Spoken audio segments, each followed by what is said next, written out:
Hello, I'm Margot Politis. Welcome to Study English, IELTS preparation.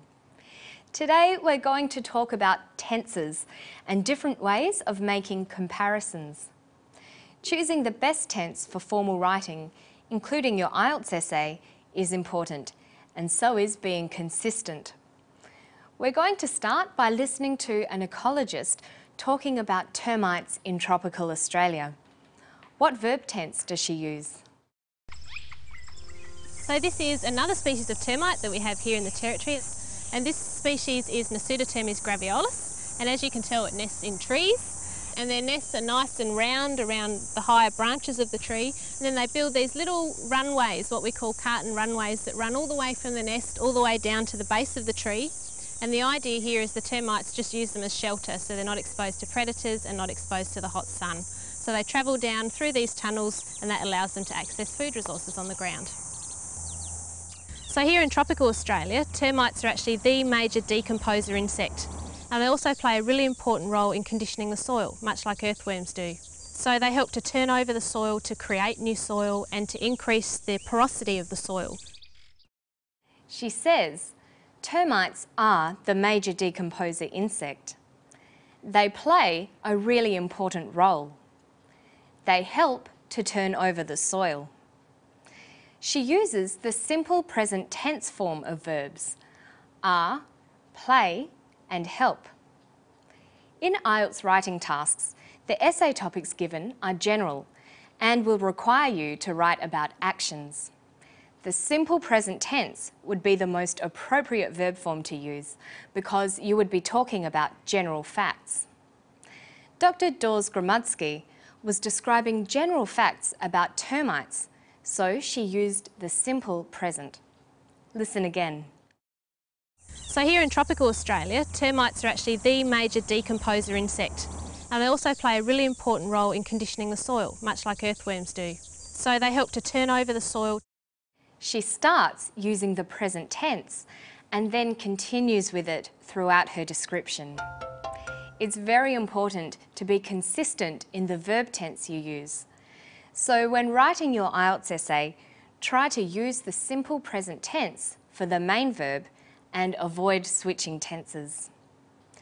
Keeping in mind that the essay will be about things in general, you also need to consider the language of the noun phrases. Here's Tracy talking about the nesting habits of termites. What noun forms does she use? The idea here is the termites just use them as shelter, so they're not exposed to predators and not exposed to the hot sun. So they travel down through these tunnels, and that allows them to access food resources on the ground. Most of the noun phrases she uses are plural. Termites, predators, tunnels, and food resources. She uses the plural for termites because she is talking about the species as a whole. The idea here is about the habits of termites in general, so the plural would be used. It is not only one predator or a single tunnel or one food resource that's being discussed, but all the predators, tunnels, and food resources of the termites. In formal writing, you will usually find nouns are in plural form when the statements are general ones about groups, classes or things. But of course you'll need to watch for uncountable nouns because uncountable nouns do not have a plural form. The various topics you may get in the IELTS test will be general in nature and will require you to discuss, explain, compare and contrast in general terms. So for your IELTS essay, you should use the simple present tense as the main verb form and use plural nouns or uncountable nouns for your subjects. Now let's look at another aspect of the termite story, how comparisons are structured in English. We use a comparative to compare one person, thing or action with another. For example, Judy is younger than her sister. We can use a double comparative when we want to say something is changing. For example, they are getting better and better since starting the IELTS program.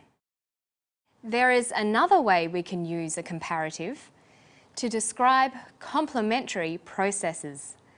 That is, we can describe how something is changing, but changing together with something else.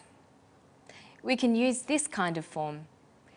In Australia, the farther south you go, the cooler the winters. Now watch Tracy talk about the rate at which termites break down mulch. The more termites and the more other bugs you have in the soil, the quicker this mulch is going to decompose, and that means the faster the nutrients are going to cycle through the system and help make it healthier. She says, the more termites and the more other bugs you have, the quicker this mulch is going to decompose and the faster the nutrients are going to cycle. She is comparing several things that are changing together. Let's see how the basic structure of a comparative expression like this works. The form is the plus the comparative plus the subject plus the verb. Tracy said, the quicker this mulch is going to decompose. Then, using exactly the same grammatical structure, she added the complementary statement. The faster the nutrients are going to cycle. Notice the symmetry of these statements. It makes it easier to remember and apply. Let's try another example. The older she gets, the happier she is.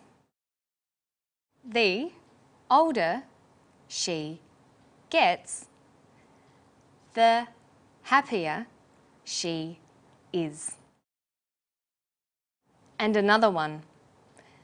The harder I study, the more I learn. The harder I study, the more I learn. As with most languages, English users take shortcuts. For example, if someone asked me how I take my tea, I might say, the stronger, the better. The stronger my tea is, the better it will be. When the subject is understood in this context, you only need to state the comparison, leaving out the subject and verb. How would you like your haircut? The longer, the better. This is short for the longer my hair is, the better it will be. The short form is common with phrases ending in the better. When is your friend coming over? The sooner, the better. Do you like hot soup? The hotter, the better. It's also used to describe a good party, one that has lots of people. You might say, the more, the merrier. It's understood that you mean the more people there are, the merrier the party will be. These phrases are examples of more complex comparative structures. Why not practice them with your friends? The sooner, the better. That's all for today. Let's review what we've learnt. We've talked about the IELTS essay task and using the simple present tense and plural nouns. Then we talked about making different kinds of comparisons, ones that described complementary processes. And don't forget that you can watch the story again and get more IELTS help when you visit our Study English website. I'll see you next time. Bye-bye.